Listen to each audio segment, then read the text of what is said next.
Welcome back to DBL. More and more Americans are coming out. According to a new Gallup poll, the number of Americans identifying as LGBTQ is at a record high. The poll finds that 5.6% of Americans identify that way. That's up 60% from 2012. That number is much higher with Gen Zers. 1 in 6 people between the ages of 18 and 23 identify as LGBTQ, and that's roughly 16%.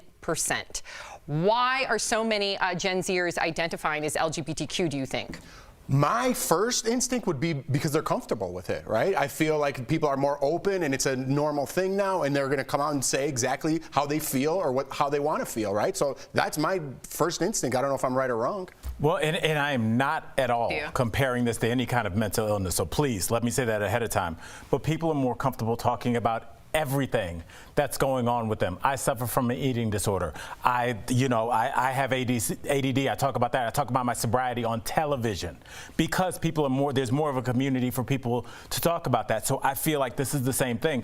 I think the numbers stay the same. I think there's always the same kind of amounts of human beings on the planet at all times. But now you're not going to face the same backlash personally and professionally. Yeah, and Tori, we're getting a lot of comments right now. I agree with Jeff. I think because of progress, because of inclusivity, and even, legislation that has followed that, many people, and social media, right? You feel more comfortable and confident coming out. But we're getting a lot of comments like Jan just wrote, I think it's a fad.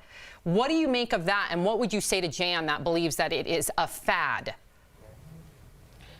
Look, I've heard from some parents, I'll be super honest with you, where in their school it becomes like the cool thing to do to be out, right? But I don't 100% trust that it's just because it's cool. I think this next generation just understands that sexuality is like water. It's just so much more fluid.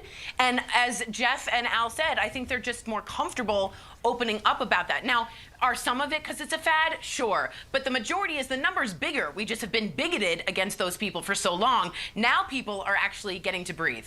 Yeah, and Tori, to your point, I was, and Al, I don't know when you were a teacher in 6th grade if you talked about gender identity, but today in middle school, they talk about gender identity and how it's not just, the Y chromosome and the XX chromosome, and that there's a variation in that. And I think because they are educated with this science and it's not only about inclusivity, but the fact that there's actual literature educating them. Did you ever, when you were a teacher, we talked about that, but we didn't really identify. That's more about sex that's more about gender rather than how you identify. But I do think now that there's so many places to get information. Right. It used to just be your uncle in the garage would tell you about women. Now you can go on TikTok and find people that can talk to you about everything. True. You can find a woman to talk to you about women. So it really fills in the gaps for a lot of these kids. Well said. Coming up on DBL, even